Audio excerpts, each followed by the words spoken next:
By signing the executive order yesterday, President Trump pushed pause on a crisis he created and then struggled to contain. The Washington Post counted 14 different positions the administration has taken on the zero-tolerance policy. Let's watch just some of them. I have put in place a zero-tolerance policy for illegal entry on our southwest border. If you cross the border unlawfully, then we will prosecute you. It's that simple. I hate the children being taken away. The Democrats have to change their law. That's their law. You can't do it through an executive order. This administration did not create a policy of separating families at the border. Hopefully people will get the message and come through the border at the port of entry and not break across the border unlawfully. The president has promised the American people he is going to secure our border. We don't like the policy here either. By the way, today I signed an executive order. We're going to keep families together. While the separation of families is currently on hold, the crisis with these children is far from over. Roughly 2,400 kids under the age of 12 still remain in makeshift detention facilities and shelters. Many of them are toddlers and infants. The executive order contained no language on how these children will be reunited.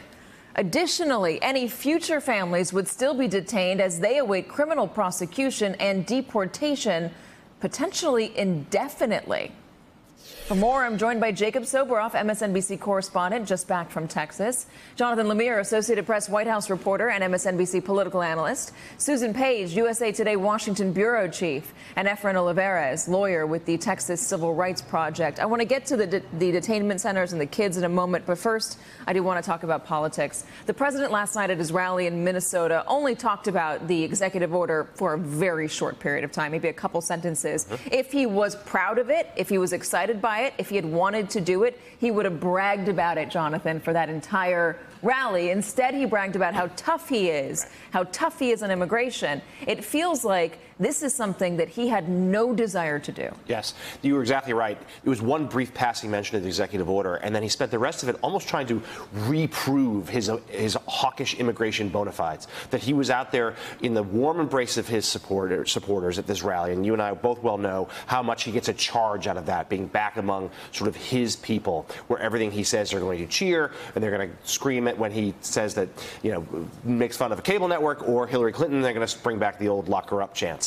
But on immigration, which was certainly the thrust of this last night, among his other grievances, that he was talking about. He revived some of the rhetoric from his very first campaign kickoff in Trump Tower 3 years ago this week, talking about how Mexico doesn't send its best people, suggesting that he really wanted, again, like I said, I've been tough on the border this way. He suggested that Democrats are more interested in the rights that illegal immigrants have rather than American citizens. And that is the part of what's makes this president so frustrated is that as this crisis has unfolded up until yesterday, he thought this was good for the Republicans and good for the White House. He thinks being tough on immigration is a winner going into the midterms this year. He says, hey, that's how I won the White House. That's how I think our party can do well this November. But the story got the better of him. Those images overwhelmed him, and he had to cave, much to his dismay. Susan, he got a lot of pushback in 2016 from everybody in the Republican Party, all the Democrats, pundits, columnists, you name it, a lot of people in America as well. He didn't win the popular vote, but he still won, and he still survived a lot of these scandals that nobody thought he would be able to survive. He survived and thrived, frankly, off the Muslim ban. He survived and thrived by creating this division. Was he wrong to believe that this would work for him? And you can have other examples in very stark political terms, not in any moral terms, just stark political terms. Absolutely. And survived Charlottesville too. There have been controversy after controversy where the conventional wisdom is this is the end, this goes too far, proven wrong over and over again.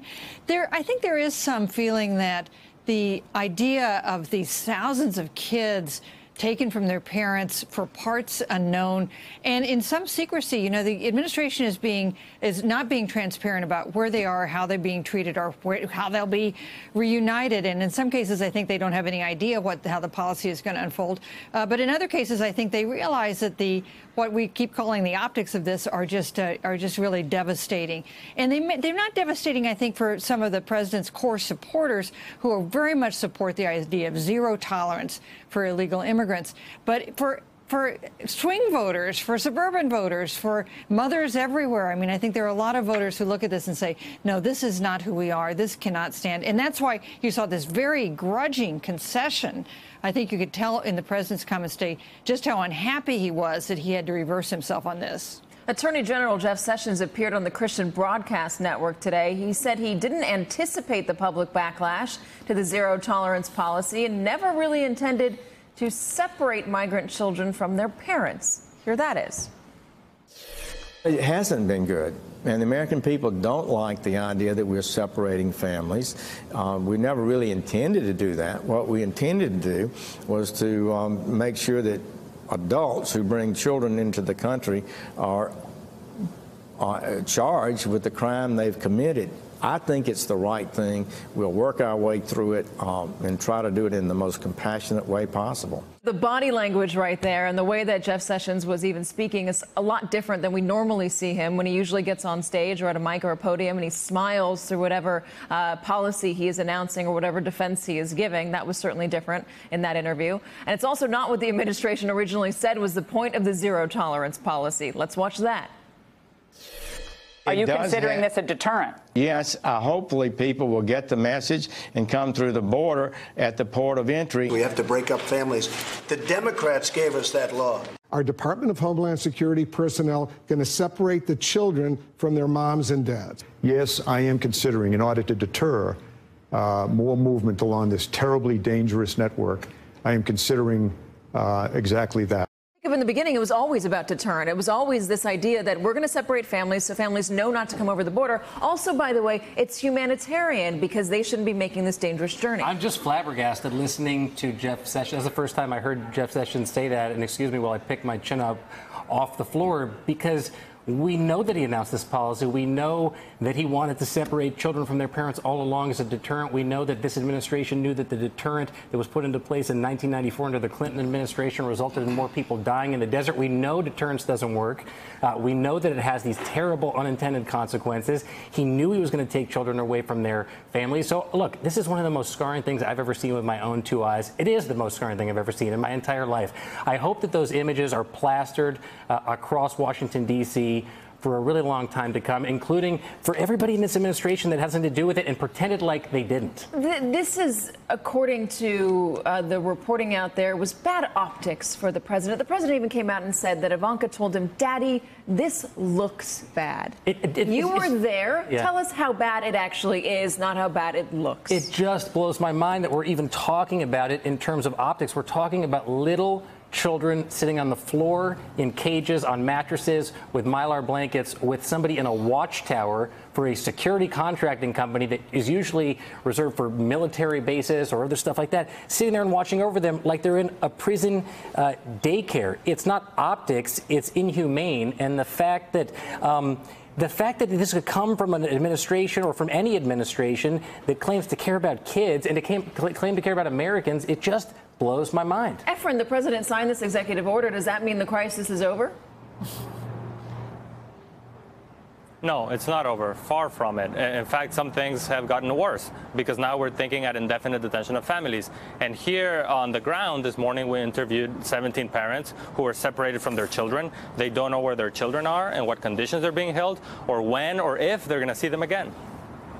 And there's no plan in the executive order. It's, silent on anything about reuniting these 2,400 children with their parents. How complicated, how difficult is it to reunite these families? I was talking to an Intercept reporter today who spoke to a woman who she considers to be one of the lucky ones, who made it out, had a credible threat assessment, essentially saying that she could go further with her asylum claim. She was let out of the detention center and she was able to pick up her 5-year-old or 6-year-old son that same day. Is that going to be the standard? Will that happen for everybody? It will certainly not happen for everybody because we have many cases in which the parents are detained at an immigration facility in New York, Seattle, other parts of Texas, while the children are in shelters with ORR in South Texas, in Georgia, and many other parts of the country. And the two systems, the ORR shelter system, where the children are, and the ICE detention facility system, are not designed to communicate with each other. So that's what's causing, in part, this chaos, in addition to the zero tolerance policy, which is the root of the problem. problem. And not only that, we do not know if there are any of these parents who have already been deported. And if your parent has already been deported and you're a child that was sitting in one of those detention centers and now in an HHS shelter, and your parent is back in El Salvador or Honduras or Guatemala, you may not ever see your parent again if they don't have the resources to come back and contact you.